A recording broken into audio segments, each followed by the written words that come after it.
Bonjour, bienvenue dans Africa News Today. Je suis Ali Bomba Diabito. À présent, les titres de la semaine. La nouvelle interdiction de voyager aux États-Unis imposée par le président Donald Trump aux ressortissants de 12 pays entre en vigueur cette semaine. Il s'agit principalement des nations d'Afrique et du Moyen-Orient. La 3e conférence des Nations Unies sur les océans s'est ouverte lundi à Nice, dans le sud de la France. Entre surpêche, réchauffement des eaux et pollution plastique, la survie des océans interpelle plus que jamais.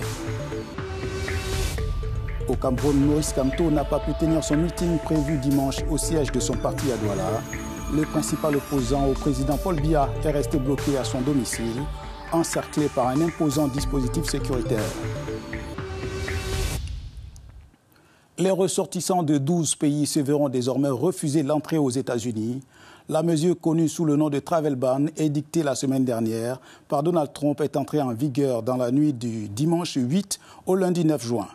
La Maison-Blanche entend protéger les États-Unis des terroristes étrangers et des autres menaces sur la sécurité nationale dans un contexte de tensions liées à la migration. La nouvelle interdiction de voyager aux États-Unis imposée par le président Donald Trump aux ressortissants de 12 pays, principalement d'Afrique et du Moyen-Orient, devrait entrer en vigueur ce lundi 9 juin 2025. Les voyageurs qui se trouvaient à l'aéroport de Cap-Haïtien dans le nord d'Haïti dimanche avaient des visas. Ils ont été rassurés par l'annonce faite vendredi par le département d'État américain, selon laquelle il avait demandé aux ambassades et consulats américains à l'étranger de ne pas révoquer les visas précédemment délivrés. Haïti n'est pas dans le meilleur état possible. Au début, nous étions un pays de liberté, l'un des plus beaux pays du monde, et maintenant tout est corrompu à cause du manque de représentation, du manque de gouvernement. Il y a beaucoup d'enlèvements, de meurtres, c'est vraiment mauvais en ce moment, et je pense que les gens ont besoin de s'échapper pour vivre leur vie, littéralement, et je pense que c'est nul que les gens n'aient pas accès à la vie. Et je sais qu'il y a un Dieu, je sais qu'il est toujours à l'œuvre, et donc j'espère qu'il y aura un changement très bientôt, mais Dieu travaille à son propre rythme. La semaine dernière, cette décision a suscité de vives réactions de la part des Haïtiens qui ont inondé les réseaux sociaux et appelé les stations de radio, qualifiant le président américain de raciste. Les Haïtiens continuent de fuir leur pays en proie à la pauvreté, à la faim et à l'instabilité politique, tandis que la police et une mission soutenue par les Nations Unies lutte contre la montée de la violence des gangs, des hommes armés contrôlant au moins 85% de la capitale, Port-au-Prince. Cette semaine, le monde relance les débats sur le climat. C'est à l'occasion de la 3e conférence sur les océans qui s'est ouverte lundi à Nice, dans le sud de la France. Au moins 63 chefs d'État et de gouvernement sont attendus à ce sommet. Et l'Afrique fera à nouveau entendre sa voix dans un contexte de surpêche en eau profonde sur les côtes du continent, déjà en proie aux conséquences du changement climatique.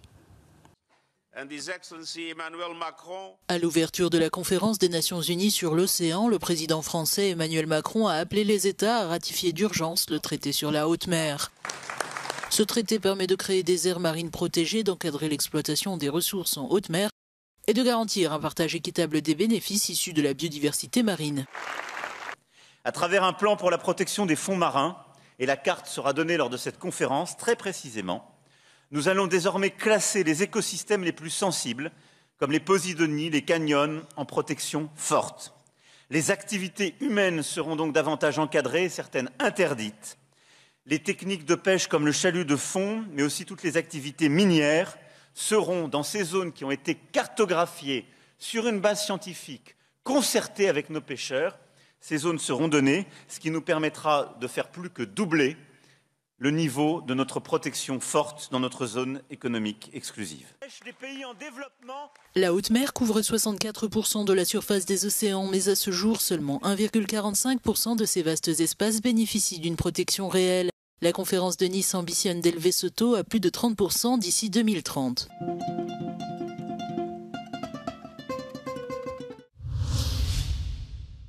Au Cameroun, Maurice Kamto a dû surseoir au rassemblement de ses partisans dimanche à Douala. Le principal opposant au président Paul Biya est rentré d'un séjour français samedi soir. Candidat déclaré à la prochaine présidentielle, l'homme de 71 ans avait prévu un meeting dans la mégapole camerounaise. Sauf qu'un imposant dispositif des forces de l'ordre s'est dressé autour de son domicile, empêchant les sympathisants du MRC d'accéder au siège du parti. Colère ce dimanche dans les rues de Douala où les militants et sympathisants du mouvement pour la renaissance du Cameroun, dirigé par le professeur Maurice Kamto, se sont vus interdire l'accès au siège régional de leur parti. On me dit que c'est l'arrivée du professeur Maurice Kamto. Et je ne sais pas pourquoi le RDPC va faire sa publicité, ou le gouvernement, ou c'est l'armée qui doit faire sa publicité. On ne doit pas faire la publicité de Maurice Kamto. Laissez-le venir s'exprimer. Comme tout le monde, c'est un citoyen camerounais. Malgré l'interdiction de rassemblement, des milliers de sympathisants ont afflué pacifiquement vers le lieu prévu, défiant les barrages pour exprimer leur soutien. Les gens ont soif de voir le président Kamto ici dans son QG. Donc la population c'est énorme. On ne veut pas casser quelque chose. On ne veut rien. On veut seulement qu'ils viennent nous saluer. La veille, les autorités avaient restreint la circulation des mototaxis dans plusieurs quartiers stratégiques de la ville, ainsi qu'aux abords de l'aéroport, anticipant la venue de Maurice Kamto, attendu pour une réunion au siège régional du MRC. À mon sens, banal. Mais bon, le professeur Maurice Kamto a fait une forte mobilisation du côté de Paris, et mobilisation au cours de laquelle il a tenu un certain nombre de propos. Et c'est sur la base de ces propos qu'il y a eu une nette mobilisation des autorités administratives. Vous savez que le préfet a interdit la circulation des motos sur un certain nombre d'axes. Pour ce juriste, cette entrave à la liberté de mouvement est disproportionnée et contraire aux principes fondamentaux d'un État de droit. Si j'avais été une autorité administrative, je laisserais la manifestation se dérouler tranquillement, librement, et elle se serait également effacée simplement. Mais lorsqu'on attire l'attention d'une telle manière, avec une telle mobilisation de la police, de la gendarmerie, cela démontre à souhait que le professeur Kamto est quand même, sur le plan politique, un acteur influent du jeu politique. Les autorités locales justifient leur décision en affirmant que le MRC n'avait pas procédé à la déclaration préalable requise pour un rassemblement public.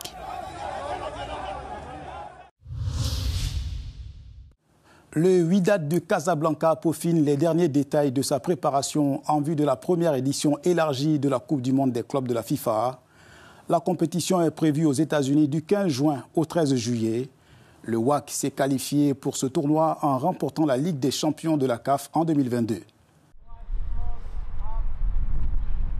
C'est la dernière ligne droite pour les joueurs du Wydad AC. Le club finalise sa préparation avant le début de la première édition de la Coupe du monde des clubs de la FIFA aux États-Unis. Les géants marocains se sont qualifiés pour la compétition en remportant la Ligue des champions de la CAF en 2022. Pour cette Coupe du monde, ils ont été placés dans le groupe G en compagnie de Manchester City, de la première ligue anglaise, des Émiratis Al Ain et de la Juventus italienne.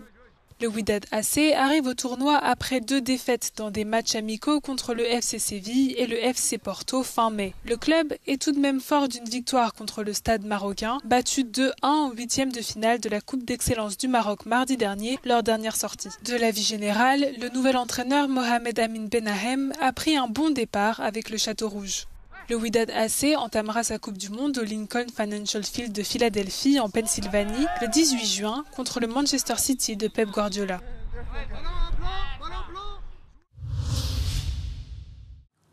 Et comme chaque semaine dans Africa News Today, voici l'agenda hebdomadaire avec quelques dates à retenir. La Zambie a déclaré 7 jours de deuil national en l'honneur de l'ancien président Edgar Lungu, décédé jeudi en Afrique du Sud. Les drapeaux seront en berne à partir du 8 jusqu'au 14 juin sur les édifices publics et tous les spectacles seront suspendus pendant cette période. Le Burundi attend les résultats des élections locales et législatives qui se sont tenues jeudi. Ce scrutin pourrait donner une large majorité au parti au pouvoir, selon plusieurs observateurs. Du 7 au 15 juin aura lieu la Coupe d'Afrique de rugby féminin à Antananarivo à Madagascar. C'est la 5e édition de ce tournoi qui réunira 4 équipes nationales africaines au stade Makis.